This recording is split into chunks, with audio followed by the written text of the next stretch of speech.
What's poppin', and welcome to Popcorn, your stop for all things pop. I'm here as your host, Cholo Sediaren, and here with me is she's back, the Twitter master of all pop culture, Emil Hofileña. Hello. Welcome back, Emil. It's another movie episode today, Yes, of course. so it's really exciting. Yeah. And before that, I'd like to say that it's the 10th episode of Yay! Popcorn, like We the made it main to Popcorn 10. at least. Yes. And I'm really happy tuloy-tuloy lang tayo dito. Okay. So, happy 10th episode. Aw. Main episode. We have like 8 mini-sodes aside from the Yeah. main show. But aside from that, I'm also really happy to announce that we've been featured on Apple Podcasts as a new and noteworthy podcast in the Philippines. So thank you That's so all much you. to everyone listening through the podcasts on Apple Podcasts for rating us and listening to us. So Spotify naman yung next. Sana ma-chart na rin tayo dun. Fingers crossed. Yes. So aside from that, Popcorn is now on Facebook. We have a social media hub trying to bring all the pop culture news. We haven't had that before, so now we're evolving like a Pokemon. So please do like the Facebook page. That's Popcorn with Cholo Sediaren. Aside from all of our social media accounts, that's at Popcorn with Cholo, at Popcorn W Cholo on Twitter and Instagram as well.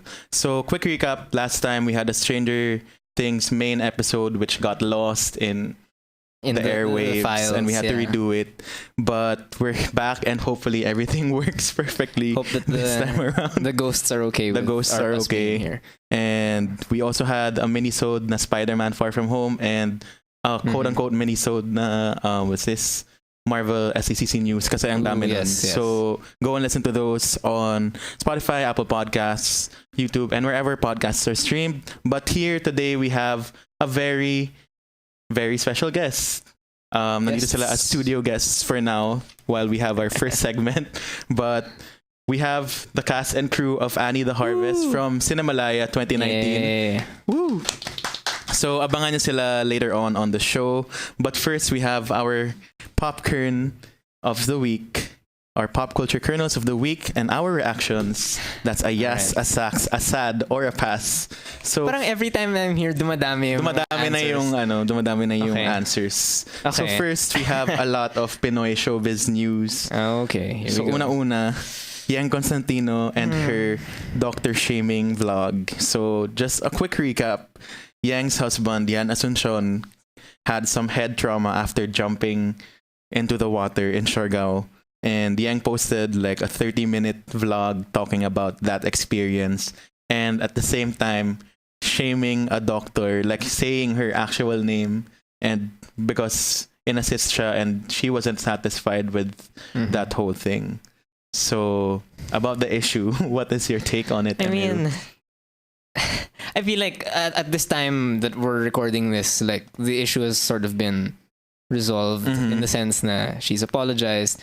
So and she's taken down the vlog. yeah. as So well. like me personally, I don't really want to bring so much attention to it anymore. Although like as a lot of people say, like the best apology is corrected behavior. It's not enough, obviously, for anyone, especially a celebrity with as much influence as her, to just sort of end with a sorry. Like there has to be sort of a follow through in the man. Exactly. But at the same time, like if because I feel like we get so much news about celebrities saying things that are a little more like irresponsible. Maybe Yeah. I think I'm willing enough naman to be forgiving and to be like nicer than a lot of people on the internet, because I feel like even now when Yeng shares like news about like her gigs and stuff like that, she's still getting hate, and for me it's just sort of like calm down. Well, it's like, the internet. yeah, I know, but yeah. So in terms of like how I would respond to it, like I have no trying to interpret these since this is the first time I'm seeing them. I guess a sack. It's a sad for me also. Okay. I mean, I watched the whole 30-minute video. Oh, I know. I didn't even touch and it. No thanks. we were watching it to Office, Oh my and God. I was like, "This is problematic." But Yeah, she is as a celebrity not really used to what other people in the world. yeah, which is are super used to. unfortunate that she's not used to it. But. Yes, but yun nga, it's a sad for me as well because this is more than Yeng Constantino is an issue of public health in the Philippines because the very reason na walang assistance na kasing ganda and like a first world or celebrity treatment is because the public health system still has a lot to improve on, and hopefully she becomes an advocate for that would be, after experiencing that. That would be a good sort of follow through. Like, and mukhang okay naman na si Yan Asuncion. Yeah, so I mean, that should be like the main concern, guys. Yeah. Like, is he okay? So yeah. So it's a sad for I guess, yeah. the health Yeah. in this country. Okay. Okay, but hopefully Yeng Constantino learns from this, and she said she did in her apology, saying that whatever concerns should have been coursed through the proper forum, and she apologizes again to the medical staff that she has hurt. Mm-hmm. Okay, next, on to more showbiz news. Daming showbiz ngayon. Another hot topic na tinabunan yung Yeng Constantino topic is the Bea Alonzo / Gerald Anderson / Julia Barretto / Joshua Garcia / everyone else in ABS-CBN.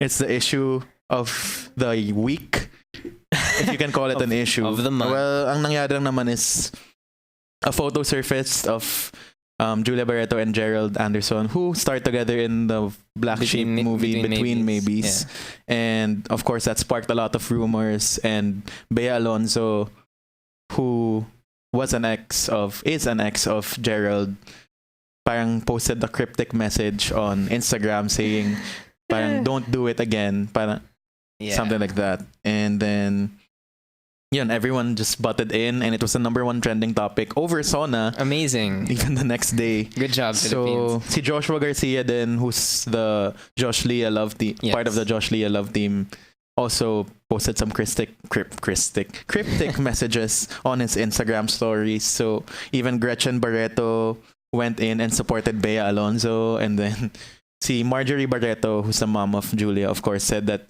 they will sue whoever will be who posted that photo, because they're saying that photo was cropped down from a group photo na there are a bunch of them walking and they just cropped Julia and Gerald. This is like a giant reality show to me. It is. This whole situation Showbiz sounds is, like it is. I mean, this could have gone well for the movie if they did that during the movie promotions. They should have controversy earlier. So, I mean, it's a sucks because it's sad lang how people are like feasting over this personal matter, and even Grab had that really misogynist post. So, which they took down naman also, and they also apologized. But like that was kind of like of course, profiting off of. Kasi ang daming memes na lumabas. Kasi lumabas sa lahat ng movie ni Bea, ni Maha, ni Sarah, ni everything. Yeah. What do I think about that? No, I'm just really averse to celebrity gossip in general. Yeah. No matter if it's local or international. Of course, like with regard to the idea of was there like cheating going on, stuff like that. Of course, like we don't know. Yeah, and we don't want to condone that sort of behavior. And like me saying I don't quote unquote care about it doesn't mean I don't condone it. But it doesn't mean I condone it. But like I don't know. I feel like God, I have no idea what sort of rating to give it. Because it's so beyond sort of my radar of interests. Yeah, I mean it's obviously in my radar. It's impossible to ignore. Yeah. But at the same time, like I hope that, like just like with the Yeng Constantino thing, I feel like it should, like the best way for this story to fizzle out is if it ends up being like a springboard to something else, whether or not how celebrities are followed online, how they're talked about, and also like I guess that issue of when the possibility of cheating came up, like most of the blame went on to Julia. Predictably, it goes to the woman. But of course, like hopefully it can lead to some sort of discourse about how we talk about these kinds of things. So and how we treat women. Yes, of course. And how people shouldn't really be. Yeah. And how feeling a major controversial opinion, but how the whole love team formula can kind of go crazy also, and it's sort of been tried and tested by implode on itself. Yeah, exactly. For sure. I mean, if Julia wasn't really in a love team with Joshua Garcia before, I feel like this would be less of an issue, and also the whole Barretto-Gerald thing. But I don't know. Anyway, that's more words than I normally would care to. Well, I just wanted to bring it up because of course, it's a impossible trending to avoid. Topic. It's #1 trending. Trending. Okay, next. Medyo marami to. So let's try to keep it brief. Sige. So we have a lot of news from San Diego Comic Con 2019. Yes. So first of all the Marvel news. There's so much. There's too much to talk about. We had a 1 hour minisode about that. So go listen to that right now. It's I would have out. loved to be a part of that, but yes. Next time, marami pa naman. May phase 5 pa sa phase 6. Oh my god. And next we have an Arrowverse bit of news. Brandon Routh returns as Superman in Crisis on Infinite Earths crossover to appear alongside Tyler Hoechlin's Arrowverse Superman. So it's a yes for me. I'm interested to see how Brandon returns as Superman. I mean, as someone who doesn't really watch the Arrowverse, except for like Black Lightning, which is not really part of the Arrowverse, but like it's exciting to me just because I feel like si Brandon Routh, whoever he pronounces his name, is. I feel like he was a pretty good Superman naman in Superman Returns. And now Superman returns. Exactly, but he's returning as not the same. I think he is because there are infinite Earths. I mean, but the symbol is different, right? On his chest. There's no official costume yet. Okay. But I'm assuming it might be the same Superman from a different Earth. Then yeah, I'm excited about that because I also love him from Scott Pilgrim. He played the vegan with the psychic powers. And it's gonna be interesting to have him play alongside the Atom. Very Spider-Verse. And it's a 5-hour crossover between Arrow, The Flash, Supergirl, Legends of Tomorrow, and Batwoman. So that's gonna be from December to January this year and next year. Cool. So I'm excited to see all of that. Yeah. I'm sure they'll be bringing on more all the former Batmans are just I mean, see Linda Carter already appeared as a different character in Supergirl. So they have all those Easter egg castings. Okay, next.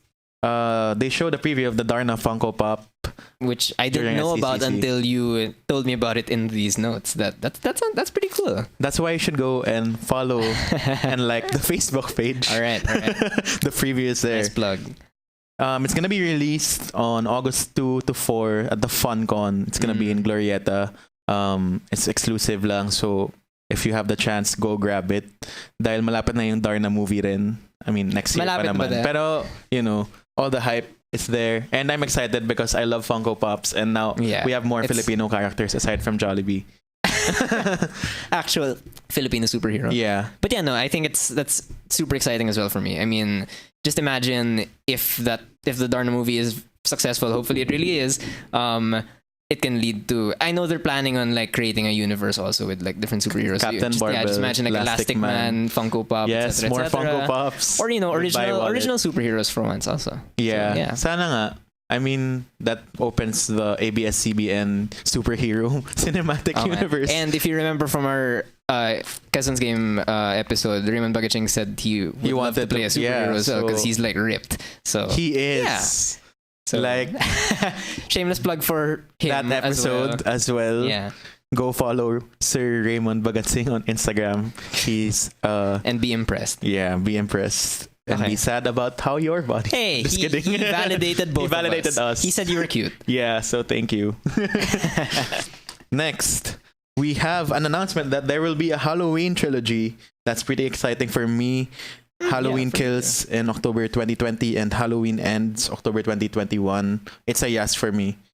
Same. I enjoyed the reboot more than even a reboot, like sequel na siya, diba? Well, it's a reboot sequel. I mean, it like actually takes place after the original Halloween. Yeah, because they retconned everything else. But it's exciting for me. Like I love sort of these semi-trashy slasher movies, and it's not trashy. It is trashy, but like that's a part of the it's the first ever slasher. I took a horror film elective. I took when that I was, too. Okay, then what are we talking about? Why are we disagreeing? Hi, Sir Andrew. Yeah, hi Andrew T. But yeah, no, it's. I think it's exciting. I think there's different ways they can take it, especially with regard to Jamie Lee Curtis's character. So, and I loved how they were able to modernize it yet keep it classic in the first second. How do you call it? The one that came out last year. Yes. Yeah, so go and watch that. It's a pretty fun movie. Yeah, it's a yes from both of us. Yes. Next, another reboot announcement. Apparently, they're rebooting a reboot of Power Rangers. So it's like the nth Power Rangers movie reboot. Like I wasn't a huge fan of that last Power Rangers movie, but I like the cast a lot. That's what people are saying. But I think the reason I haven't really read up on this, but I think the reason why they're rebooting it for the nth time is that like different members of the cast have found like great work elsewhere. That's true. Like Dacre is Montgomery in Stranger Things. Naomi Scott was Jasmine. So I mean, I understand. Ludi Lin is in Black Mirror. Oh, really? Okay, yeah. Yeah. So I understand why, but sayang din yung But casting. people can make it work if you want to make it work. I guess it's just unfortunate that they only had one movie together when when every Power Rangers team historically is always together for like a really long time. Yeah. So yeah, I mean, people are it's sad. Sucks lang for me. So. That sucks for me as well. Okay.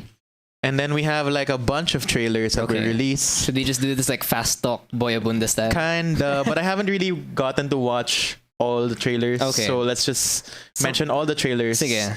So Cats, Top Gun Maverick, Terminator, The Dark Fate, the final trailer for Chapter 2, It's Dark Materials, Lin-Manuel Miranda, Watchmen from HBO, Star Trek Picard, which is the return of Sir Patrick Stewart as Picard. Jean-Luc Picard. And then The Witcher from Netflix. With what's his name? Superman. Henry Cavill. The Dark Crystal Netflix series or prequel series. Yes. And the Snowpiercer television show. Yeah. So ako, gusto ko lang pag-usapan nito ay Cats talaga. That was so weird. Because of how bizarre it is. I don't know what to feel. I mean, okay. in the defense of Cats, which is a show that I'm not super familiar with, but the Cats musical itself is already really weird. So that's true. So like seeing the movie trailer is just like, oh, okay, I guess it's just as weird as it was before. My concern lang is the CGI talaga. I'm sure it's gonna get better. It's just a trailer. It's gonna come out like later in the year. But like to reveal that during SDCC. Yeah, it's a weird thing to put in the Comic-Con because it's like, is your audience actually at Comic-Con? Like the only people who like love cats are like Broadway people. I don't know if like they're all or like cat lovers. No, I like cats and that kind of freaked me out. So. Well, it's interesting that they're all humans, as they announced before. They're all like cat-sized human cats, which is literally the show. I mean, the Broadway show. So. No, but on the Broadway show, I mean, they're dressed like, okay, yeah. So Cats is a sax for now. I mean, I love Taylor Swift. So yeah, I mean, that's yes already. Well, you know what? When it comes out, and if it turns out to be really good, we should have an episode on that. We will have a cat episode when we should featuring have some cats. Yes, I mean, Cats is coming to Manila also. That's true. Yeah, in November, I feel the actual Broadway musical, and then in December or probably January, we see the musical adaptation on the big screen. And then, ano pa sasabihin ko about Cats? Speaking of Taylor Swift, have you heard her new song yet? No, I have not. Okay, he has not, so we will push that aside to another discussion. And next, we have kaka-announce lang din, Filipino-Korean Ella J. Basco has been cast as Batgirl in the upcoming Birds of Prey movie. Or the full name of this movie is Birds of Prey and the Fantabulous Emancipation of One Harley Quinn. Yes. So this movie will be a Harley Quinn spin-off starring Margot Robbie, and filmmaker Cathy Yan is directing, and go #Pinoy Pride, of course. Yeah. Si Ella J. Basco is the niece of Dante Basco who appeared on The Last Airbender. Yes. And she has appeared in Veep, Teachers, and Grey's Anatomy. I was trying to rack my brains, like, because I love Veep, and I couldn't figure out where this little girl where this little girl appeared. But I mean, more power to her, I suppose. So yeah. And yun nga, I mean, she's gonna be playing the Cassandra Cain version of Batgirl, not This is all you. Like, I'm not as well versed in Batman. So but not yes, the original Barbara version. Gordon, Barbara Gordon version. So hey Barbara, joke lang sinab. Para maka joke lang. Are you trying to get Forrest Spades on the show? Wala eh. You've tried. Listen, I wouldn't be surprised. They're gonna have a concert on August 3 with Sir Rico Blanco. So go and watch if you. Daming plugs. Yeah, daming plugs. Pero hindi ako sponsored ng concert na yun. And last, speaking of Broadway as well, our last popcorn for the week is that Felix Taro, it's the first Filipino-American musical to be on Off-Broadway, and it's created by a crew of mostly Filipino-Americans. That's really exciting for me to have that Filipino-American story. Kahit hindi naman sa like main Broadway, I mean it's almost there. I mean, it's like a few streets away. Off-Broadway is like the audition place for shows that might be on Broadway eventually. So yeah, and it's exciting. Like I wasn't aware of the short story that it's based on, although I'm interested in seeking that out now. For some reason, it's surprising to me that this is being apparently it's the first, because I feel like there is a semi-large community naman of Filipino-American artists on Broadway. I mean, Lea Salonga has been there for forever. So. Nobladesa. Even Noblezada from Hadestown. Sorry. So Nice. halo-halo ko na. But yeah, no, and she's gonna have her own movie feature film also, with Lea Salonga. Salonga. Who's also coming here for Sweeney Todd at the end of the year. October. So, yes. And she'll be having her Resorts World Manila concert soon also. So many plugs. Hi, Miss Leia. Feeling close. Okay. So that show will run from August 23 to September 15 at Theater Row in New York. So to everyone in New York who's listening to this, mga dalawang tao lang kayo, go and watch that. I'm sure it'll be nice to have that Filipino story on Broadway. Yes. Yeah. So that is all for our popcorn for the week. Surprisingly, we didn't take that long given the amount of topics we have. Because we have a lot of interesting, interesting stuff to talk about. A lot to talk about after. I said the break. After the break. Yeah, after the break.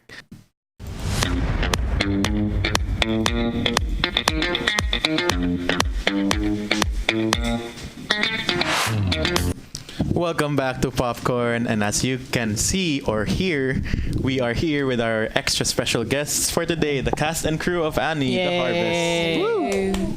So first, please introduce yourselves to our listeners. What's up, guys? My name is Tony. I'm the producer / writer / brother of the director. Hello, I am Miguel Valdes, and I play Annie. Hi, I'm Jermaine Choa Peck, and I play Agnes. Hello, everyone, and welcome to the show, and Thanks, thank you for guys. coming here. you. So first, Miguel, kakanta ka ba ng Tomorrow? Kasi Annie. Just kidding. Had to break the ice. Annie, are you okay? May line ba na ganun? Yes. Oh my gosh, that's gonna be fun. So first of all, siguro for everyone who hasn't heard about this, I'm sure a lot of people have heard about this because it's one of the most anticipated films in Cinemalaya. We rarely get Filipino sci-fi, so this is always exciting to hear about. Hashtag pressure. No, okay. Abangan namin yan. Okay. So anyway, can you talk more about the story of the film? Sure. So Annie the Harvest is a upcoming science fiction film that will be played this coming Cinemalaya 2019. In a nutshell, the film setting is in the year 2050 in the Philippines, specifically in Bicol, and it follows the journey of a kid named Mithi as he travels from the city to the farm, wherein he meets an unlikely companion, unlikely friend in the persona of a war robot named Annie.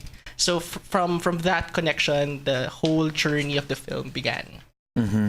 So who stars in this, aside from, of course, Jermaine and Miguel? Okay, so we have a lot of actors. We have around 40 actors. Wow. So it's an entire barangay. But essentially, the film stars our kid Mithi. His name is Siren de la Cruz. We also have Ricky Davao playing Lolo Mauricio. We have Mark Felix, who's playing the father of Mithi, Lito. And also Ana Luna, who plays Eva, the mother / robot designer in the film. I actually read the comics. I was like, ooh, yun pala yung backstory nila. So anyway, going to the questions, mamaya na natin pag-usapan yung comics. How was it doing a Cinemalaya film for the first time for all of you guys? Where do we begin? It's very challenging but very exciting because like what you've mentioned, we're all first timers. This is our first full-length film, at least for us, and it's a science fiction. So actually, when we pitched this to Cinemalaya, we were completely shocked that they greenlighted this because when we pitched this, it's about Pinoy robots and sci-fi set in the future. So we don't really, I mean, I couldn't really comprehend how Black Sheep and Cinemalaya greenlighted a film like this. But personally, it's exciting because as much as this is a sci-fi future film, it's in a way it's really a throwback to my childhood, to our childhood. So yeah. So like, how did this come about? I mean, in the first place, yung idea of having a sci-fi film. I mean, we rarely get to see this. If we do, it's kind of like wonky CGI na parang you know it's CGI. But given the trailer that I've seen, parang wow, this is next level right here. Thank you. Again, again, hashtag pressure. Okay. Basically, the main reason why we wanted to make this film is because we're fans of the genre. So we're big sci-fi fantasy geeks, and we've always wanted to make a film that we ourselves would want to watch. So I think that's the basic idea why we wanted to do this. And then, in a way, we feel that by making a film like Annie, this would help. This is our little contribution to Philippine cinema. We rarely get to see genre films, specifically sci-fi films in Philippine cinema. So we wanted to make a film that we'll be proud of. If ever this will be our first and last film, at least we're gonna be super proud. Hopefully of it. not, kasi mukhang sobrang ganda. I'm so excited to watch it. Yeah, we are too. Thanks, guys. Wait, so you guys haven't been able to watch any We haven't cuts yet? seen it. Okay. Exciting. I mean, they've been. Yeah. We shot this relatively earlier than the other entries. We completed shooting production late last year, December. So that we are allowed to do. Parang we allotted a lot of time for post prod. Oh no, that's good. Yeah. Yeah. So we've been watching it. Yeah, I was telling Germs on the way here na parang I can't wait for people to watch it because it's only us, me, the directors, the editors, who has seen the entire thing, and we just want everybody to see it already. Yeah. So how was the process of like pitching the whole thing? Because I believe you also pitched it in a FDCP competition before Cinemalaya, right? Yeah. So the history behind this is that we've been crafting screenplays since 2015, and we've been joining festivals, but unfortunately we've only parang shortlisted lang. We never really pushed for the finalists. Like, we're never picked for the finalists, and the most common reason is because we're not known. Yeah. So parang they're interested in the material, but because we're not known, and the materials that we always submit are too ambitious, so parang they feel that paano na gagawin ng mga batang to yung film. And then luckily for us, in 2017 we submitted 4 scripts. And it got shortlisted in Cinemalaya, Cinema One, Q Cinema, and one of the scripts that got shortlisted, because out of the 4, 3 got shortlisted, is Annie. And fortunately for us, Cinemalaya liked it, or we made them want it, which I have another story for that. Sana all. Oh my god. So they got convinced. Okay, so maybe these group of people can actually do it. And then when we got in Cinemalaya, what the next problem that we had is funding, because Cinemalaya only gave 1 million pesos for this year's grant, and obviously 1 million pesos won't be enough, especially with a project like ours. So we had to find ways to really look for funding. And one of the things that we did is join the Film Development Council pitch competition last year. It's in partnership with Directors Guild of the Philippines Incorporated. So out of everybody who submitted, 15 got shortlisted, and then we won that pitch contest. And that paved the way for us to go to Singapore last year as part of the Southeast Asian Film Financing Forum. So it's like the financing forum attached to the Singapore Film Festival. And then from there, we met Black Sheep. And then Black Sheep, at first we're scared because Black Sheep is such a big company, Star Cinema. We're afraid that they're gonna eat us up. But what I like about Black Sheep is that they respected the vision. But now Black Sheep is in your area. Exactly. Yeah. Sorry, ang corny ko ngayong episode na to. It's okay, Cholo.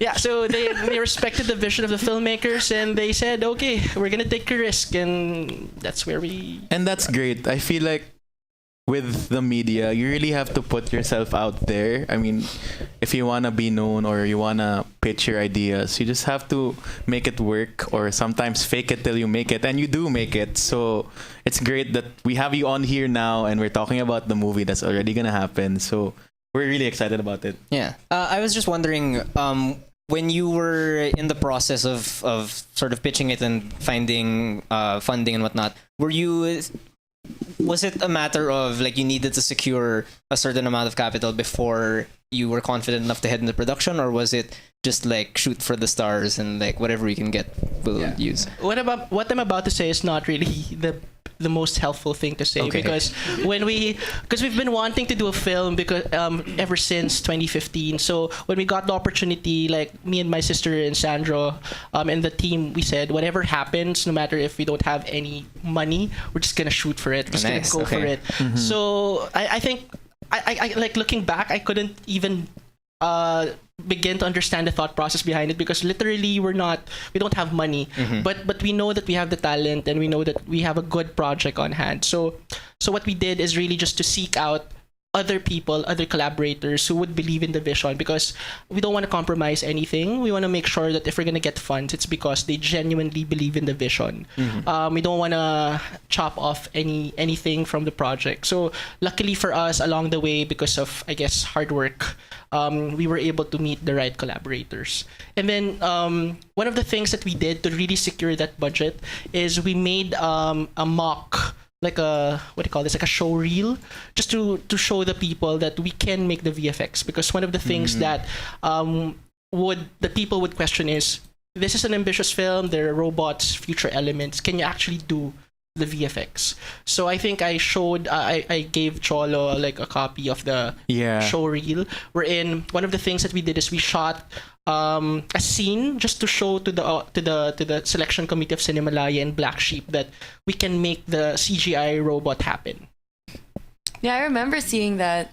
Yeah, they showed it to us when like they were choosing the cast na. I mean, when they chose. They casted us. Yeah, when already, they casted like the us. whole room. And then the whole room talaga like stood up and clapped. And Sobrang ganda. I saw the video. that day when we saw that clip. Yeah, I mean, So it really worked now. Pitching. yeah, it's funny lang kasi when with that particular day, I remember we played a game with the cast, because before they came over, they're already casted. So parang, but the idea was we wanted them to be there, we want to surprise them, and then we want to pitch to them, because for us, it's very important that we work with people who genuinely believe with the vision that we have. So we want them to be all in, because we know it's going to be difficult, it's going to be challenging, we barely have any resources. So we want to work with collaborators who genuinely believe in the project and who would really put themselves out there. And yung Dystopium, were you also a part of that? I think Yes. Dystopium was one of the like starting points as to how you got to Annie. Can you talk more about that Sure. previous project? Sure. So, Dystopium is a short film directed by one of our directors, Sandro Del Rosario, and Ray Dag. Yeah. And by the way, Miguel is actually a barkada of my sister and the director, Yeah. Sandro. Were you part of that film? I did a cameo also in Dystopia. Oh, okay. So he's like the tortured guy. Oh yeah. We're like with a big robot. Yeah. Yeah. So yeah. That actually paved the way for Annie, because we knew that we wanted to make genre films, and I think there's a really a big gap in the industry for films like this. Yeah. So it's really like a testing ground just to see how people would be receptive to it. So when we showed that particular film in CSB, because it's a thesis film, everybody was shocked. Like, It's there- your sister's thesis film, or it's Sandro's thesis film. okay. Yeah, but my sister helped with that as well. And when people saw the film, they couldn't really figure out which assets are real and which assets are VFX. yeah. So like there's this one panelist in the thesis selection, or in the thesis committee, that asked, where did you get that machine? That's the machine that they were torturing you with. And then we said, no, it's not real. It's VFX. Grabe, ang ganda nun. I mean, we barely get to see CGI at all, or if we do, it's like Yeah. Yeah, but I have, Not to pull anyone else down, but yeah. yeah. but I have to defend though. Like I believe that genuinely there are a lot of great Filipino artists. Yeah. The problem really is when it is the system itself. Like they don't have enough time, they don't have enough budget. So I guess Filipino VFX artists having a bad rep is not really entirely their Yeah. fault. It's because they have limited space to actually wiggle in. So Yeah. I mean, if you're watching this on Facebook Live, we're showing the reel that Tony was just talking okay, yeah. about, and Yeah. you can see how they made the robots, and I'm like, wow. Yeah, so that guy with Baymax the in tracker, real life. that's one of the directors, Sandro. So the backstory behind that clip is when we found out that we were going to be pitching for Cinemalaya, we knew that they're going to question whether we can do it or not. Yeah. So in a week's time, we go on rogue. We just went to a field, shot that, put the trackers on, and then we did the VFX less than a week. And then we showed that to the panelists just to convince them that yes, we can do this, we can make it happen. And how many robots are actually featured here aside from Annie? There are a lot. Uh-huh. Actually, some of the robots that Germs and Migs haven't seen yet. There's this one scene in the film wherein it's full on battle mode. Annie, Damn. remember that scene? You're fighting. Yeah. No, yes, I remember. And you got punched somewhere. Wait. I got punched or I hit something. Yeah. Patrick. Yeah, I hit one of the stuntmen by accident in the face Oh my with my gosh. foot.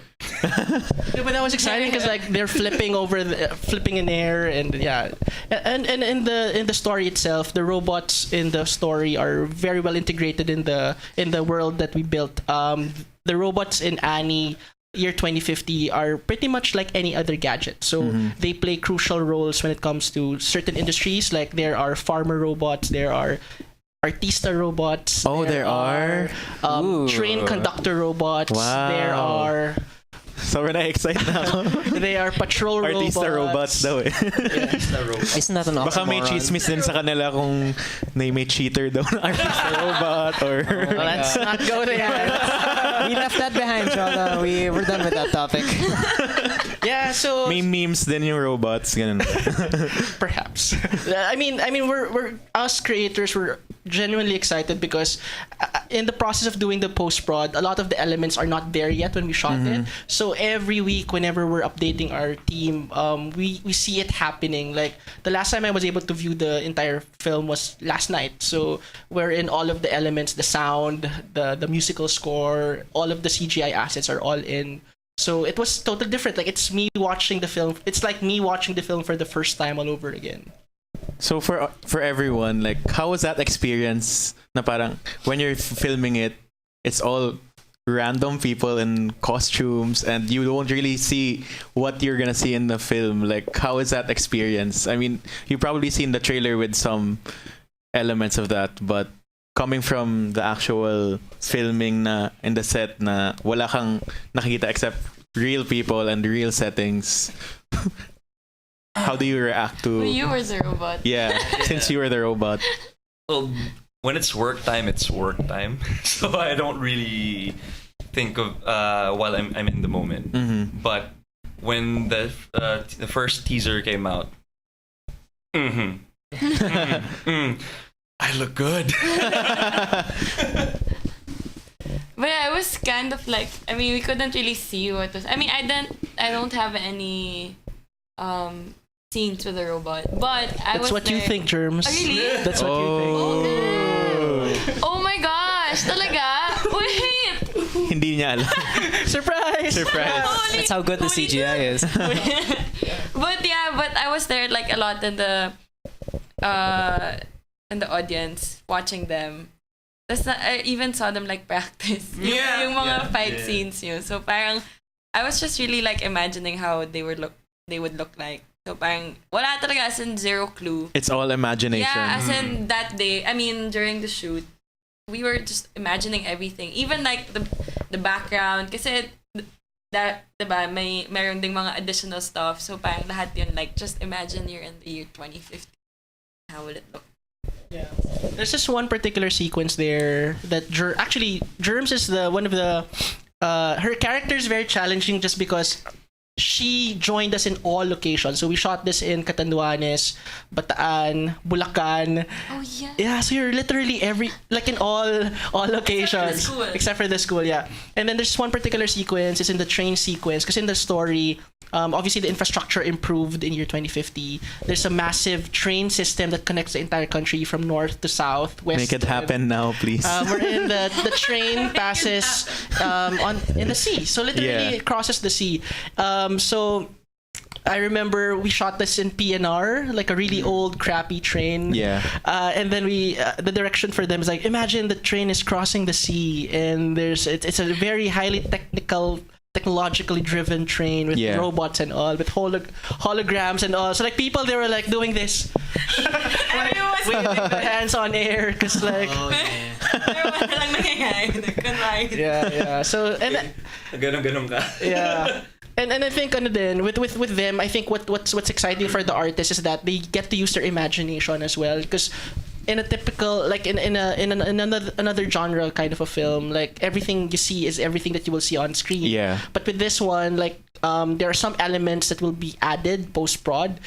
So in terms of blocking, you need to move in a certain area lang. Yeah. You can't cross this because there's a robot that's gonna be placed there. Yeah.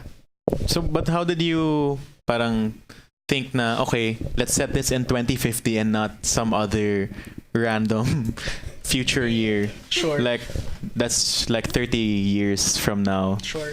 I guess it boils down to what we like about genre films. I think for us, genre films, specifically sci-fi films, are actually not just for entertainment. These are films that actually opens up social realities, and it's a good examination of how a future Philippines or a future location can happen if you don't do anything in the present. So we wanted to set it in a not so distant future, like there's still a possibility that by year 2050 all of us will still be alive. So it's like a warning from the future that if you don't do anything right now, if we don't get our acts together, this could be the reality that will happen. So in this, there seems to be like a real whole world building happening here. How deep is that world building na? I saw that there's a Paros Corporation, there's like these different societies, and how did you, is that something that you didn't show completely na parang it's all in your head na this is the world, but this is the only, Philippines the only thing we'll see? Partly because of the parameters that we're working on. Obviously, this is not this is a film that will be shown in Cinemalaya, and we have a 2-hour limit, so we can't go all full love Diaz on this film.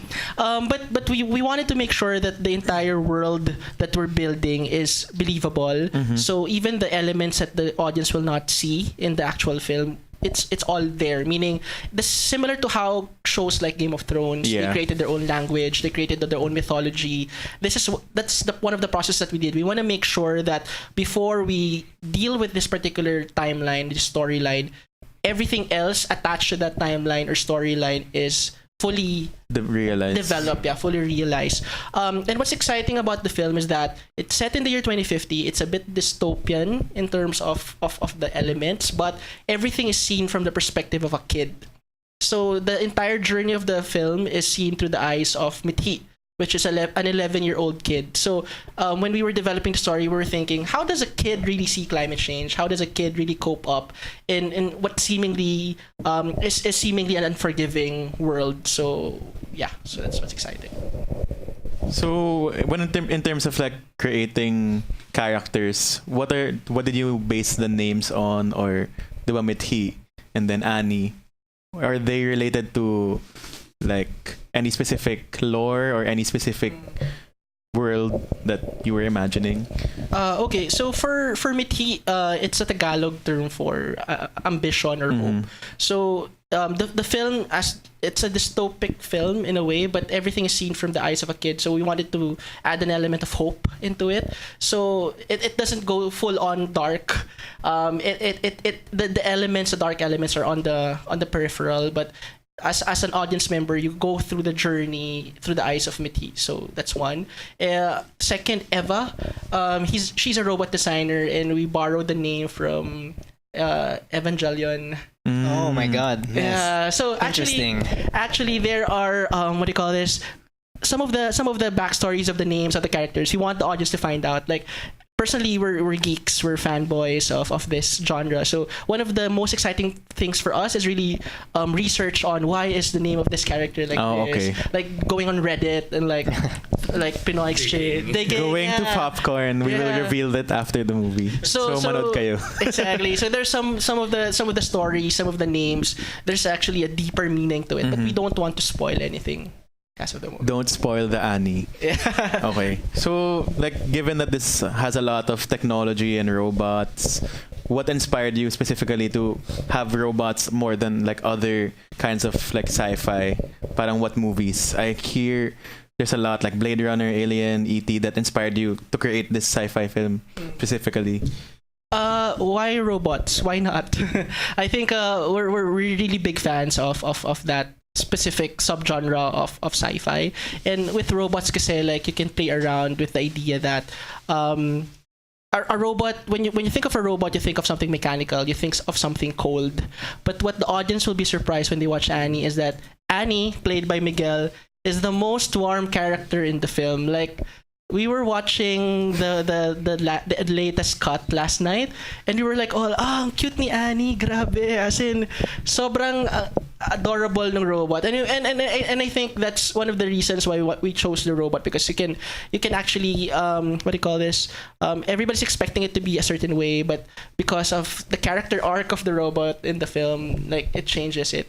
And in terms of the inspiration, I think we mentioned films like La Jetée, Metropolis, Iron Giant. Yeah. These films are different when it comes to themes, but what's common behind them is that they all talk about a certain social reality, and the social reality is a statement that is very is emphasized all throughout the film. And I think art in general should not be apolitical. It should make a statement. And with Annie, there's so many things that we want to say, but we don't want to be preachy about it. Like, we want the audience to find out for themselves and really form their own opinion when they watch the film. I'm really happy that this film in particular really sort of deals with farmers as well, because I guess in my head, like, I've been trying to figure out like if we could have a resurgence or like a boom in Filipino sci-fi, like what would like Filipino sci-fi be in terms of personality. And what I like is that in previous years, like, the most memorable Filipino sci-fi films all have to do with farmers and agriculture as well. So Instalado and Alimuom and Mga Anak ng Kamote. So it's really interesting that this is sort of following in that tradition. I guess, like, why do you have any sort of insight into why sci-fi seems to lean toward farming and agriculture here? I think because, like what I've mentioned earlier, a good sci-fi film is a sci-fi film that doesn't only show spectacle or just doesn't only entertain, but it shows realities. And I think that makes for me, a Filipino sci-fi is a sci-fi film that shows you the reality of what's happening. And with us, I mean, I couldn't really speak for Instalado and the other films, but for us, the main reason why we chose agriculture to be the backdrop of Annie is because, number one, it's interesting how you juxtapose technology with something that's very what do you call this, old school, like farming. And then secondly, with everything that's happening, because my background is I'm a humanitarian worker, so I always hear stories about how communities are often like, technology is something that's obviously positive, but because of us wanting to get that technology, some of the communities get to be impacted in a way, in a negative way. So we wanted to put that out there, that you can advance, you can become technologically advanced without like impacting communities in a negative way. So we will go on a short break and talk more about the movie. We're so excited. As you can see, kanina pa ako naman, wow. So tune in after this break. Westlife, the 20 Tour, celebrating 20 years of hits on July 29 and 30, 2019 at the Smart Araneta Coliseum. Tickets are now on sale at ticketnet.com.ph or call 911-5555. Presented by Wilbros Live. Westlife, hashtag Westlife Manila 2019.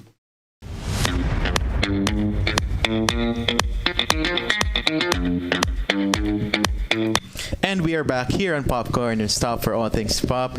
We're still here with our extra special guests, the cast and crew of Annie, The Harvest. Yeah.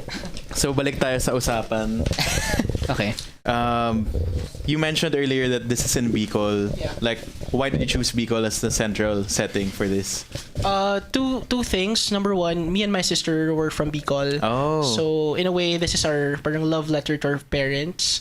And then secondly, it's in the story itself, Manila is uninhabitable already. So we wanted to put focus on another part of the Philippines. So we chose Bicol.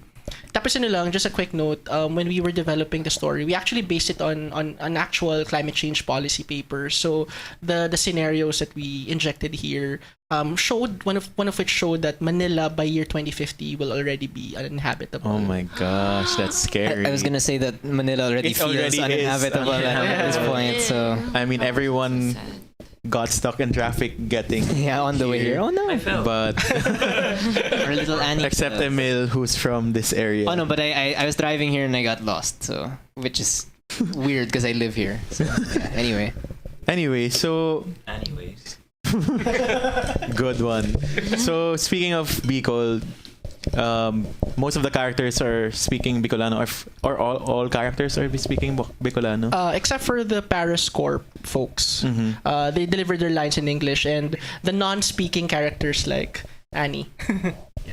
So what's scores about? Okay, so there's this one big character in the film. It's called Paris Corp. So we envision that in year 2050 there will be a mega corporation in charge of handling all critical lifeline services. So in the story, Paris Corp is the one in charge of maintaining power, water, food supply. So they're like they're like the super mall of that future. Yeah. So parang for speaking of Bicol again, see Germs, did you have to learn Bicolano for this? I did. We all had to. We had people from which org was that? UP Ibalon. UP Ibalon. We had like a session with them. But then, aside from that, I also did some research myself. I asked some of my Bicolano friends. And apparently, my family's from Bicol. Surprise! At least you're getting to learn. Told me na I mean, not from Bicol, but that's, I don't know. Which part of Bicol? Naga. Oh. So I don't know how, basta just weird family history. But, gusto ko ikwento pero nakakatawa. Go! I was made in Bicol. Yay! And you better go to the premiere in Bicol. Yeah, no, I'm just... And then their first line would be, I was made here. May tag na dun. Yung Twitter bio mo, made in Bicol. Pwede. Yun na yun. Yeah. And, sorry, and just to add, like, we shot on location. So the entire community became a support system for the cast. Like, whenever they would ask, how to pronounce this, literally anybody in the community, they can pull over and they can ask. And how long did the shooting actually take place there? In Bicol? Yeah. The entire shooting production process took us around 13 days. And in Bicol, around 5, 6? 6 days lang ba yun? Felt like long. forever. Yeah. Parang we were there for a week. Yeah, around that. And then, and we also got delayed pa because of a storm. Yeah, oh my gosh. There was a storm that happened while we were shooting. Oh. That's why some of the scenes in the film, people are wet. So in the script, wala talaga yan. Yeah. We had to incorporate it na lang. So moving on to Germs again, since yun nga, people know you from the Ransom Collective as we played earlier. So how is the I mean, you called yourself a racket man before in one of the radio guestings we went to. So racket woman ka pala. So yeah. I mean, you've been doing commercial work as well and a lot of short films. So how is that transitioning to like a big feature film such as this? Well, this is my first film, so I was really really nervous going into the film, and I asked for so many help, as in from my, like, I asked my theater teacher to help me like really dissect the script and everything. So I really prepared, like, buta na lang right before that, I took some workshops again to refresh. But then actually, before I joined the band, I was really doing theater. Mm-hmm. So actually don't have a music background. I have a theater background. So napunta na ako dun kasi nga raketera. Tapos, so I was just like last year, I was kind of like deciding on my career, like if I was gonna push through with, you know, my this passion of mine, which is acting. And then auditioning for Cinemalaya was the sign that I was asking from the universe. And this film was the turning point. You know, it made me pursue film and theater and like my passion all the so yeah. Ano ba tanong? So actually, speaking of Ransom Collective, the theme song of this film is actually run by the Ransom Collective. How did that like get there? Germs made it happen. I mean, she made this episode happen. Yes, Then yes. thank you, Germs. Yeah. She brought us all here together. I like connecting people. Yes. You're a racket woman / connector. Connecting. Yeah. Yeah. Well, actually, last year pa lang, when we were shooting the film, I already messaged Germs. Sabi ko, Germs, we wanted to make for the film, we wanted to parang tap on parang indie folk sort of vibe, and when she auditioned, actually, because I'm proud to say that almost all of our cast members came from the Cinemalaya audition. So we purposely wanted that to be the case because we wanted everybody to join us in the journey na parang we all started in Cinemalaya. And anyway, so when Germs auditioned, I didn't recognize her as part of the Ransom Collective. And then I remember when we called you back, parang you said, I'm part of a band. Sabi ko, what band? Like, I was trying to figure out what band. And then when I finally realized that she's part of the Ransom Collective, I remember listening to the album again because I've listened to it before. Sabi ko, grabe, this sobrang swak. And then initially we were talking na parang we wanted to make a song ganyan, and then could possibly be original. But when we heard Run, we wanted it like automatically. Sabi namin, this is the perfect song for the film. So it took us a while to really get the song, like to get the yes from the band. But Germs made it happen. Yeah, so thank you, Germs. I mean, everything in that album is great. Yeah, but actually, Run was actually like the lyrics. Yeah. When I listened to it again, sabi ko, oh my God, oh nga no, like everything was so sakto. Yeah, the first line pa lang. Diba? Woke up in the future. Yeah. I woke up in the future yesterday. Yeah, and I want the Ransom Collective fans to check out where we're gonna place the song, kasi that for us is the parang not really parang the climax of the movie. That's where the song was placed. I haven't seen it. Yeah. We're all excited I have to an see it. idea. We're excited to see. Yeah. We mentioned at the beginning that your character's name, but maybe for those who don't really know, can you talk about your character a little bit as well? Yeah, I play the character of Agnes, which is the social worker. She's wearing her. I'm wearing my character. Okay. I'm wearing Everyone gets their myself. own cast shirts. Okay. Yeah, everyone. It's really nice. And the shirt is later na yung mga merch. Agnes is the social worker. So basically, I was there yung transition ni Mithi from going to the city and going to the province. So I was there when he was still kind of lost, and then figuring out he was figuring out the journey. So ako yung basically the transition from those two. So I'm like the beginning and Whatever happens in the end. Like I was like there, kind of like supporting him also.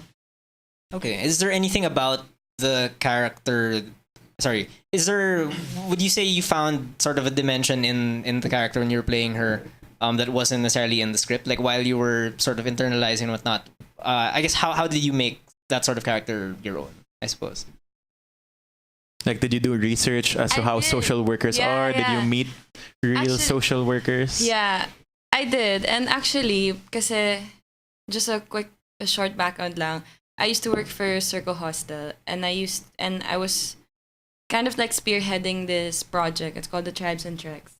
And we work closely with the farmers of Zambales, the Aita specifically, in San Felipe. And parang I drew my inspiration from that, like working with them. parang actually medyo nag-contradict kasi like I'm from Paros. I'm from Paros, so I have to be. I was hired by Paros, but then also like I have to empathize also with this little boy. So parang it was hard for me because if I were in that shoes and I know like what happened to this kid, like I would be, you know, super like baby boy, ganyan. And that's me. So I had to like find like that balance. So yeah, I kind of like started na parang like medyo like distant from the kid, pero like in the end, for some like reason, like from that journey, parang I kind of like grew on you. Yeah, and or parang like I had this not attraction. No, not attraction. Love team talaga what's sila. another word? I mean, Iba like, po yung rating ng movie na to. He became fond of the kid. Yeah. He became fond of the kid.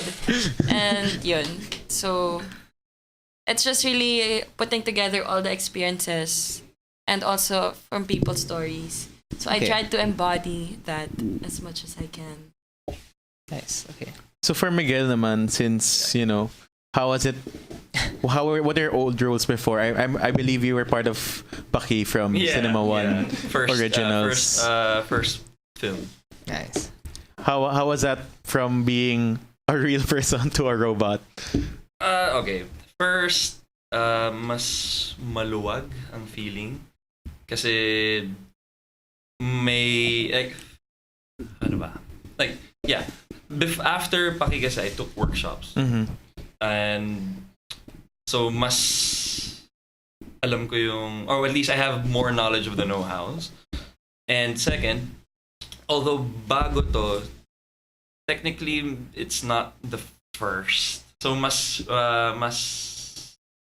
adjusted ka. Mm-hmm. Also at the same time kasi I'm good friends with Sandro and Kim. So maraming members din ng crew doon na nakasama ko na before, nakatrabaho ko na before, way back college pa. And so yun, parang at the same time, although this is new territory, I'm still at home. Yeah. And I believe you also have like a dancing background. Yeah. Yeah, high school pa lang. Actually, elementary pala. How did you get to integrate that in terms of like fight choreography? I thought you were gonna say like pop and locking or like a robot dance. Well, regarding dance, I think it's safe to say it's not yung super wow ganda. Mm-hmm. It's more integrated in how I could express a movement. Also regarding sa fight scenes, it helps. Okay. Also another reason then I took up boxing, a little bit of Muay Thai. So may konting fighting experience. So yeah. Okay. Wait, you mentioned that when he's in the mocap suit, there's no dialogue, it's just like your eyes, but so when you animate the robot in post, are the eyes like his eyes? Are they like, how does that work exactly? Or are there trackers on his eyes? Hindi naman. Wala naman. Okay. Actually, the technology that we use, it's what we refer to as motion reference, because motion capture, it's a totally different technology. Like normally you'll find that in big studios like Weta in New Zealand, or obviously the Marvel Studios. So with us, it's really DIY, but he was wearing trackers.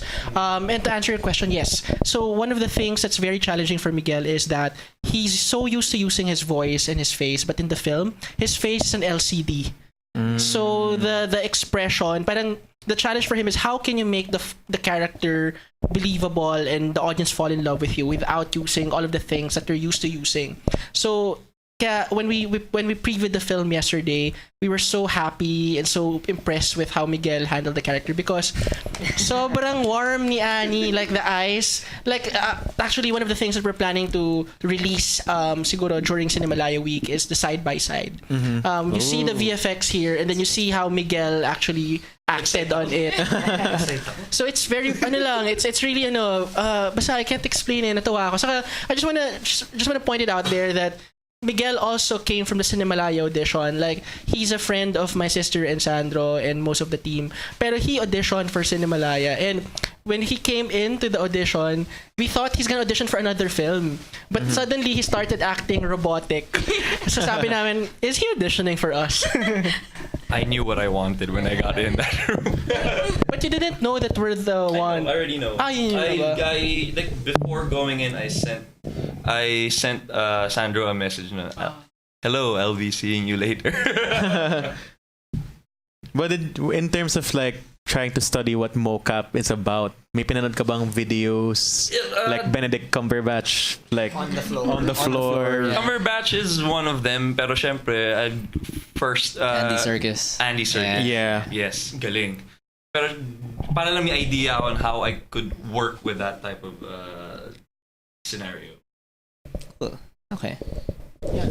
It's also, I want to point out that Miguel's Annie is the first CGI character in Philippine history that plays a lead role in a film. So hindi, Title role. Yes, also. hindi lang siya he's not just a parang part of the scene, but he is an integral part of the scene. But he's not just a background, but he's really acting, like hugging. There was this one scene sobrang difficult na he had to ride his back. And So was the kid actually riding your back Yes. that whole time? Si Zyren. Yes. This is why if it the role is obviously very physical. You have to do some training then. Expected na yun from doing a couple of takes. Yeah. And how is it like working with a child actor? Of course, everyone else is an adult essentially, or robots. yeah, he's a little adult actually. What's amazing about Zyren is there's this funny story with him because in the 13 days that we shot the film, 12 days kasama siya lagi. And there's this one moment na he said, kasama pa ba ako sa eksena na yan? And parang sabi ko namin, yeah, this is your film, basically. So the entire film is anchored sa kanya. And it's actually his first full-length film. So he used to appear in shows, pero laging batang ganito or anak ni ganyan. But this is his actual first film. And I have to say, I mean, they can actually share more experiences about him, but the kid is absolutely brilliant. There are a lot of scenes na hindi rin siya nagsasalita. So everything is seen through his eyes, and everything is kasi the character of Meti is an introvert in the film. So if you've seen the trailer, he literally has a mask on his mouth, on top of his mouth. So sobrang he has to express what he feels through actions, through the eyes lang, and he's able to pull it off absolutely fantastically. Yeah, and grabe, like, sobrang hands down kay Zyren. Like, he was up, like, almost, not naman, I mean, he was up late, and then he would wake up ready to shoot. Very, like, alive, active. Parang hindi siya napapagod. As in, Siya dapat si Annie. grabe. He's very professional. Yeah, super, as in... Yeah, and his lines are all in Bicolano, and he's not from Bicol. Wow. So he memorized every single line. Yeah. And he would always, like, lift us up, even, like, in between, like, takes. Kasi syempre, like, they're all tired. Pero, like, he would go to you pa. Kukulitin ka niya. Like, he'll joke around with you. Kunin niya yung phone mo nang di mo alam. Pagbalik, puro selfie na niya. Vlogger kasi yung kid. Oh, really? He's a vlog. He has a very, parang huge following din. Wow. He Wow. does TikTok. Dancer, yeah. How old is Zyren? He's 11. It's 11. Okay. Yeah. Actually, it's funny. Kids these days. Yeah. Gen Z. No, Gen but Z. what's interesting is that diba, you've seen him in the trailer. When you see him in person, he looks totally different kasi nagbinata bigla. Oh. Nung nakita namin siya nung, when was that? The press con. Yeah. Biglang ang tangkad na niya. Parang Stranger Things. Yeah. They age so Exactly. quickly. Oh my yeah. gosh. If you want to hear more, like if you want to hear Cholo talk about more Stranger Things, you can check out his previous episode. That's episode 9. Another The lost / Yes. found episode. So, speaking of other actors in the film, you also have, of course, seasoned actors like Sir Ricky Davao. How was that working with him? That's my second. Oh yeah, no, he was in Pake. Yeah, that's Oh right, oo nga pala. Very helpful siya. Like in between takes, sometimes nagbibigay siya ng suggestions na, tips din yun. Of course, you're gonna take that. You're gonna take as much as you can from a veteran. It will help then sa future projects. Mm-hmm. Yeah, I was actually like expecting him to be more like, oh, ganito yung gawin mo, like try doing this, ganyan.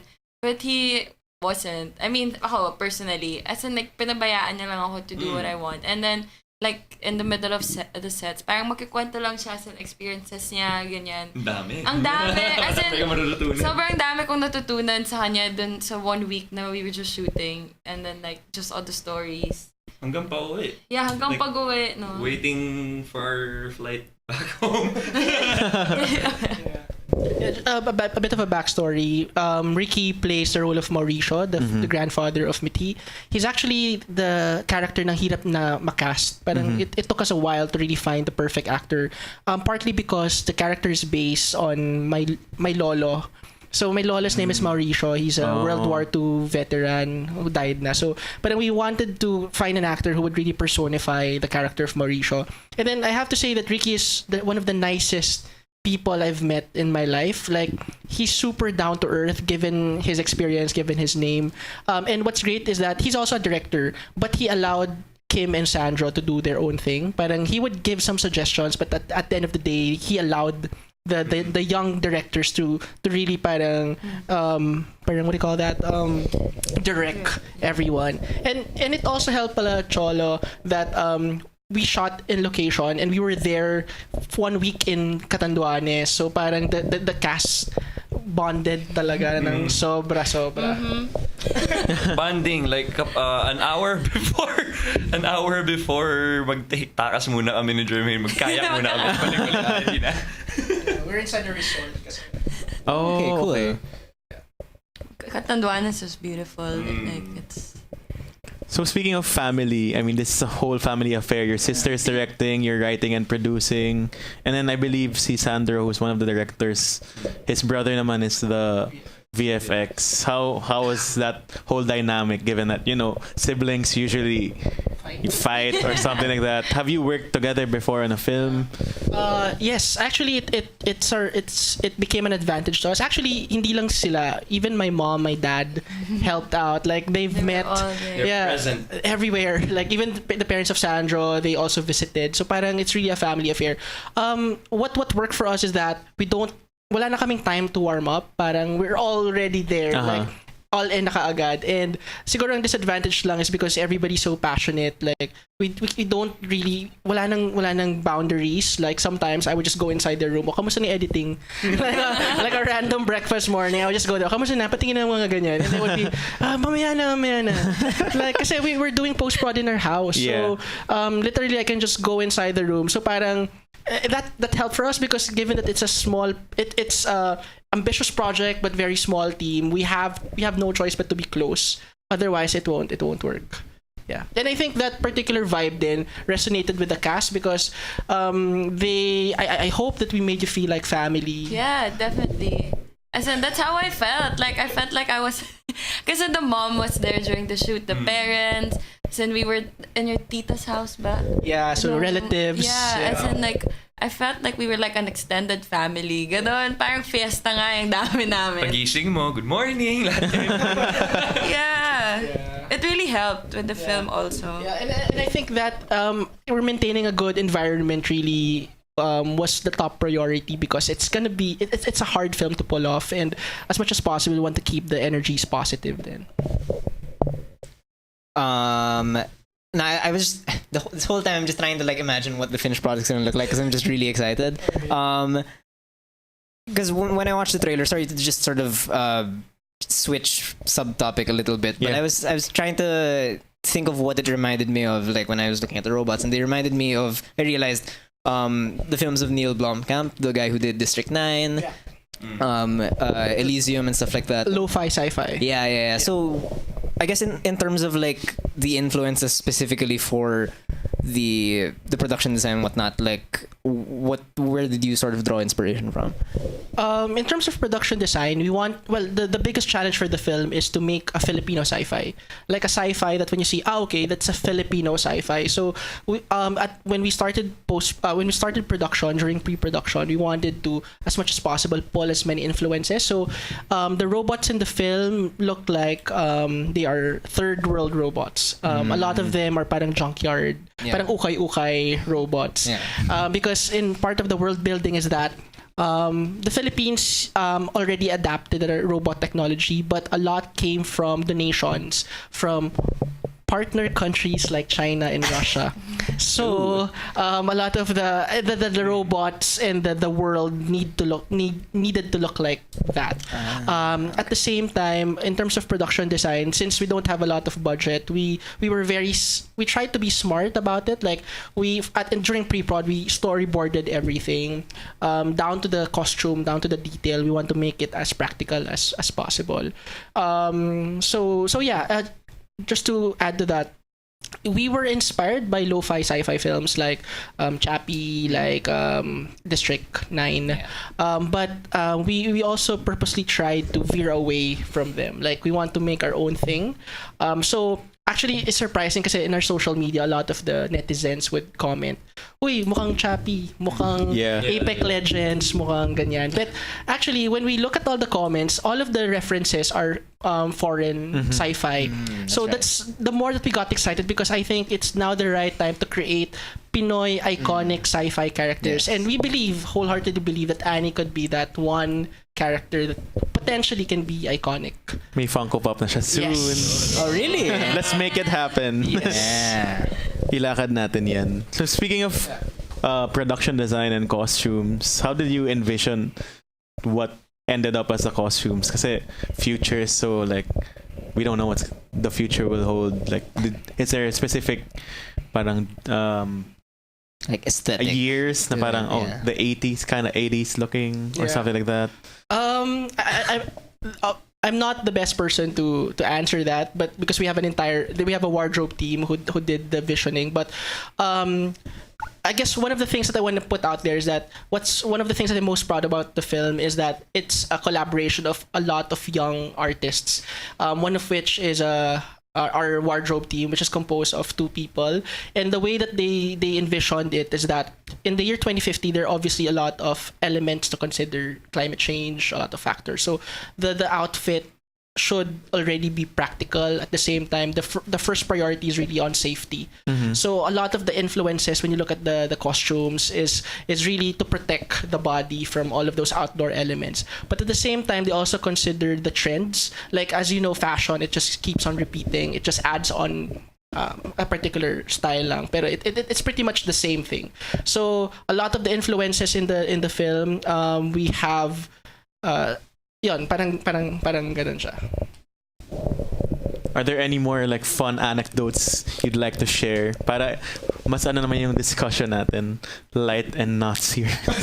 Yeah, like, was there any particular day maybe on shooting where maybe not as, or you can answer his question, or sorry, just like tangentially, but was there any day on set where it sort of, I guess for the actors, where it sort of clicked to you na parang like, I get now like how to do this and what's going on? For my character, I think mas fully realized lang actually on the first take ng first sequence. Like, syempre, kasi you're gonna still adjust to your directors. Pwedeng ito yung, you're going for this, and then they're gonna tell you, pwedeng konting pang ganito. Okay. So, nung first sequence, na gets ko na kung ano ako, kung sino ako. So, yeah. Okay. Yeah, same. Like, I prepared like, I think 3 or 4 different like takes on the character. And then, parang from the beginning pa lang, from the first scene that we shot in Bulacan, no? Like, it was already set na parang which one of those 4 characters that characters I envisioned, which one they wanted. So parang like, it was clear naman from the beginning, like how we should, embody our characters. Were you guys given any specific like homework to watch or read before? Yes. What did you guys get? Okay. Okay, I'm gonna say this. Before they gave us a couple of films for research, then I watched Chappie. Okay, yeah. Mm-hmm. That's what. Okay, nung first, I watched Chappie just before yung callbacks. I read something kasi sa Instagram nila before na parang tip, don't act robotic. So it has to be fluid. So nag-research ulit ako. Okay, hindi pwede yung sa Cinemalaya audition. Ay, hindi na pwede yun. Iba na dapat ang atake. Tapos nung sinenda nila yung mga pegs, yan sila, Iron Giant, Okay. Real Steel, mga body, yung mga kid, robot body. Mm-hmm. Oh yeah, that's right. Yeah. But we also gave them other films na not really sci-fi. Okay. One of which is yung Spirit of the Beehive, and it's an old Spanish film. And then also yung First They Killed My Father, Angelina Jolie. Yeah, I watched that. Yeah. Because okay. because yes, the film is sci-fi. There are typical sci-fi tropes, there are elements that are sci-fi, but the core of Annie is really the emotional journey of the kid. So puso pa din yung pinaka primary weapon not really, but pinaka thing that we want the audience to really feel. Yeah. Because normally sci-fi, when you think of sci-fi, you tend to think of something cold, something parang jargon driven. But with us, we want to create a Filipino sci-fi, and we know that Filipino culture really likes per emotional, really puro heart-driven stories. Heartwarming. Yeah. Is there some sort of Baymax thing you were trying to do? Secret. Also? Sige. Secret. Papanoorin na lang natin yan next week. Of course. We're so excited for that. So, any other things before we move on to our break? Yeah. When you asked the movies, kasi I scrolled back and then I asked kasi Tony, what film should I watch for my character specifically? So nagtingin ako. Billy Elliot, I watched that. Yeah. Oh, interesting. And Girl with All the Gifts, Rabbit Hole, at Kiko Boxingero. But I was only able to watch Billy Elliot and Kiko Boxingero. Yeah. You know what's great about the cast is that they wholeheartedly parang they gave it their all. Like even without us telling them, they did the research. Parang they already have a backstory of their characters, even if limited lang yung information that we gave them. And for us, that's what great collaboration is all about. Like you always add to what the source material is giving you. Parang make it your own. And we're really, really, really excited. I mean, just hearing about everything we've talked about in the last hour or so. I mean, even Germs and Miguel here haven't seen it and are excited. So we're gonna talk more about the details of the movie when we return from this break.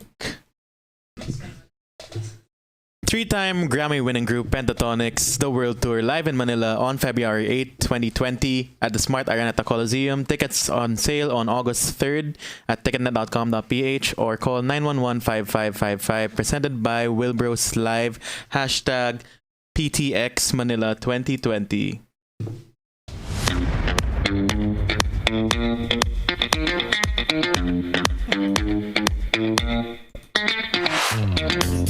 And we are back here on Popcorn, your stop for all things pop. And we are still here with our extra special guests, the cast and crew of Annie, and Emil, the master of Twitter. Stop it.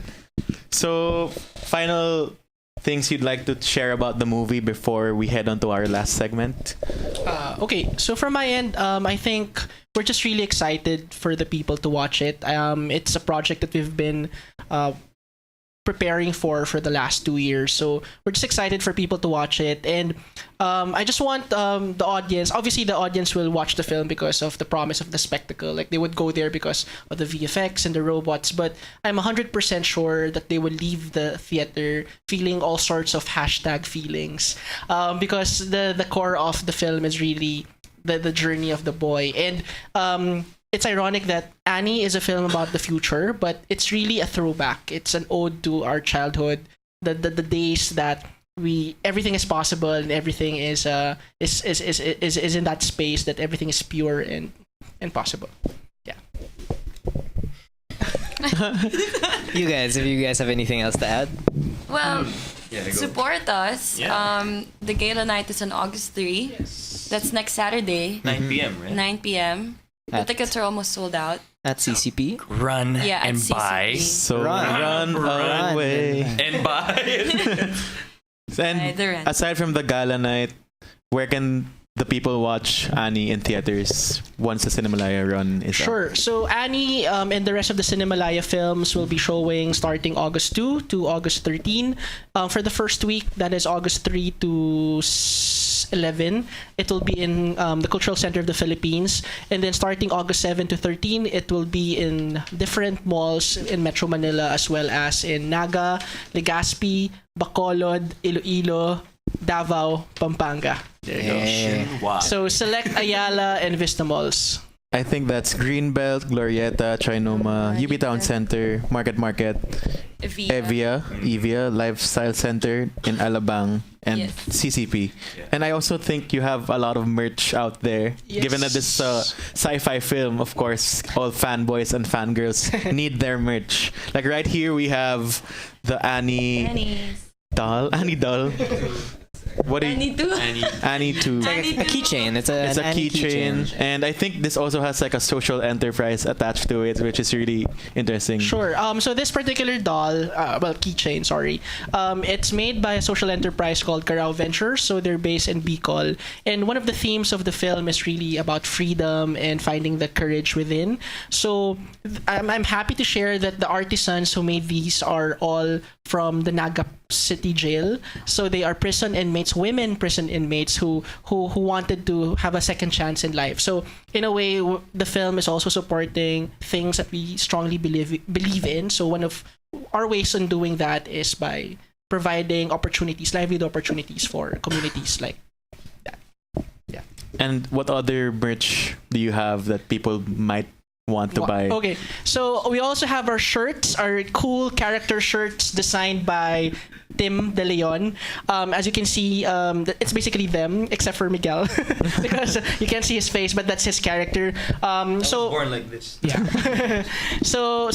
Aside from those shirts, we also have other shirts that's found on our Facebook page.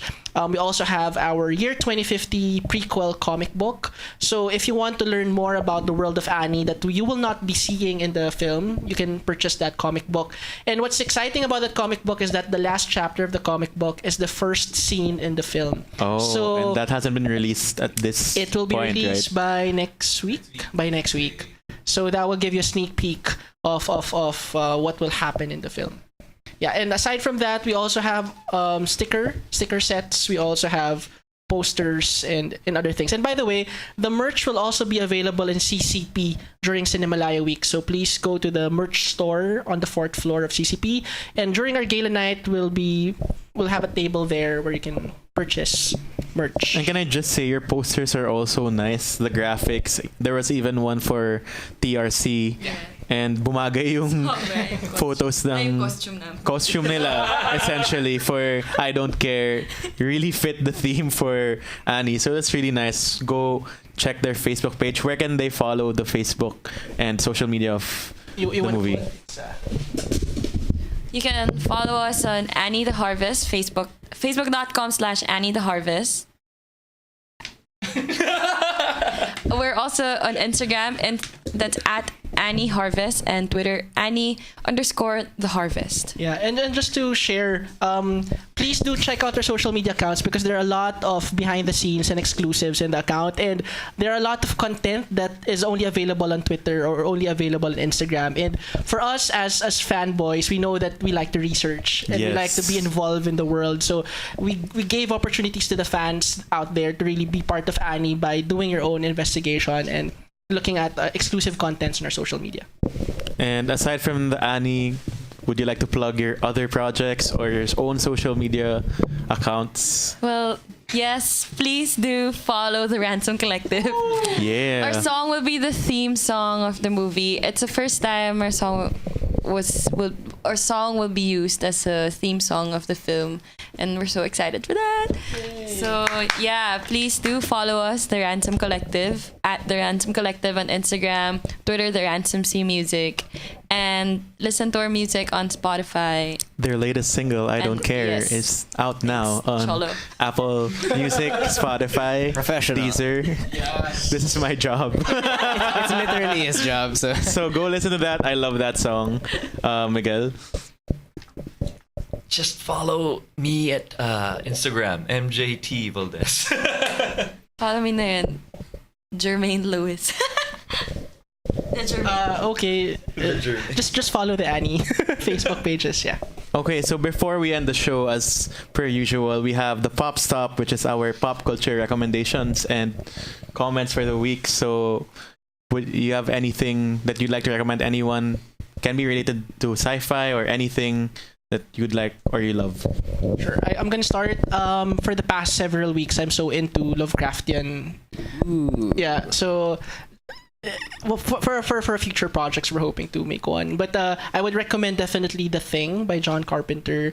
It's very impressive in terms of how they were able to pull it off, considering that it was made in 1970s, 1980s. Yes, I think so. Yeah, it's on Netflix, so do check it out. Number one, if you haven't watched Stranger Things, watch it. Oh, man, I still Number haven't seen two. season 3. Number two, I haven't. I need to rewatch this to refresh. But there's something to point out also in this film. It's called Bronson. It's about how do I say this? Let's just say it's Tom Hardy's acting that got my attention to watch that film. And if you're interested in acting or just film, watch it. He is creepy, insane. What's it about? I think there's this. I think it's true story. If it's not true story, then it's based on a true story. Basically, this guy is how do I say this? Push. How do I say this? It's a period piece, isn't it? Or He loves attention, but he's not really good at anything. He got released from, I'm not sure if it's a psychiatric ward, but he got released because he's too dangerous, that they couldn't contain any of the facilities could not hold him, don't want him in there, so they just released him for being too dangerous, that bad. And this is a movie. Yeah, it's a movie called Bronson. Okay. And Germs? Since you all like recommended movies, you don't have to. You can You recommend. can I recommend have- TV shows, music, I- books. Oh, okay. Well, I watched this show on Netflix. This movie pala on Netflix. It's the same creator as the Spirited Away. It's called The Red Turtle. Oh yeah, no, Yeah, that's it's so a great nice, movie. Yeah, diba? Ganda. Yeah, it's awesome. Like I just want to be a turtle. As your next A red turtle. as your next sci-fi movie, ikaw na yung mocap turtle. Like a turtle. We're gonna make a sci-fi version of Pong Pagong, and Germs will be. That would be interesting. That'd be great. It's mocap ulit, yeah. Mocap Germs. Sino yung matching? Anything else So aside yeah, from that? yun. Well, I've been reading this book. I mean, it's not really women who run with wolves. So like for all the women out there, you have to read this book, or even the man. Is it nonfiction or? It's like a bunch of like short stories, Oh, and then okay. it explains how like women are Run with Wolves. run. Run. Away. And Emil. Of Oh, course. okay. I've like a lot of things in my head. I was supposed to watch Midsummer today, which it just came out today. It's Ari Aster's new horror film he directed, I'm super Hereditary. excited for that. Like because I haven't seen it, I feel like I can't like rightfully say you should watch it because it's good. But I think it's just exciting because he's like this auteur talaga, and like he's really messed up. So like you should check that out. I guess support him. Support the R18 version because it's his actual. In vision. Ayala malls. Well, in And most malls. non-SM malls. Yeah, sorry, SM. And then apart from that, I've been watching a surprisingly very good young adult drama called Good Trouble, which is a spin-off of this show called The Fosters. Is that the one by Jennifer Lopez? Yung Yes, the yes, posters? she produced it. Yeah, so that's really good. And coming out this weekend, not sponsored at all, but coming out this weekend is the last season of my favorite Netflix drama, which is Orange is the New Black. I'm so on edge for how it's gonna end because I watched Game of Thrones and I didn't like how that ended. So we're all just like We have a 2-hour, we have a really long episode about that. Yeah, with the Eluzon if you want to hear us just Episode 2. be completely incoherent about Game of Thrones. But yeah, so check that out also this weekend. Yeah. For me, it's to go to 2 things. One, Netflix. Also, Queer Eye season 4 just came out. Oh my gosh, I cried so much. Yeah, that first episode, I only watched episode 1 pa lang of season 4, and that was really nice. I mean, a tribute to teachers, and you should go watch it. I'm not gonna spoil if there's anything to spoil, but that was really nice just to see a tribute to teachers, because teachers really, shaped us all to be who we are now. So hello to all my teachers if you're listening to this. This is queer. I'm just kidding. And next, the Lion King movie came out last week, the live action. I'm not gonna recommend that, but I'm gonna recommend the Nice. album, The Gift. The Lion King, The okay, Gift. okay. It's a kind of like a Beyonce album, Yeah. mostly like 80% Beyonce. It's like Is how it a- Black Panther had. Yeah, it's kind of like how Black Panther. It's out on Spotify. Yeah, it's amazing. Better than the movie. I mean, the movie was. I didn't like it, so I didn't like it don't look either. for sport here, but Yeah. So sorry. better than the movie, go listen to The Lion King, The Gift by Beyonce. The way it ties itself to the parts of the movie is also really nice. So go listen to that. So that is it for our pop stop for the week and our popcorn for the week. Thank you so much, Annie, the Harvest cast and crew, Toni, Miguel, and Germs for being here, and Paolo, who is their PR Off camera. Yes. specialist. So thank you so much for being here. Thanks, guys. We're so happy Thank you. Thanks, accepted our Cholo. invitation, Thanks, Emil. and also we're super excited to see the film next week. Yeah, let's talk about it once you've seen it. Oh no, for sure. Yeah, let's have another. Mini-sode, let's do it. Yeah. So thank you guys again for tuning in to Popcorn. Of course, we are on social media, like our new Facebook page, that's Popcorn with Cholo Sediaren, at Popcorn with Cholo, or at Popcorn W Cholo. Also on Instagram and Twitter. Of course, to listen back to all our previous episodes, go listen on Spotify, Apple Podcasts, and YouTube, and wherever podcasts are streamed. And thank you again to everyone who made us new and noteworthy this week on Yay. Apple Podcasts. Keep on liking and subscribing. And thank you, Radyo Katipunan, as always.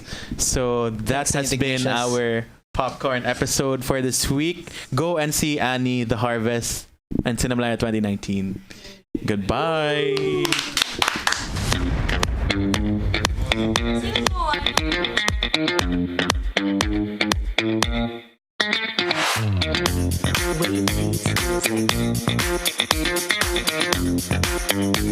Sino po?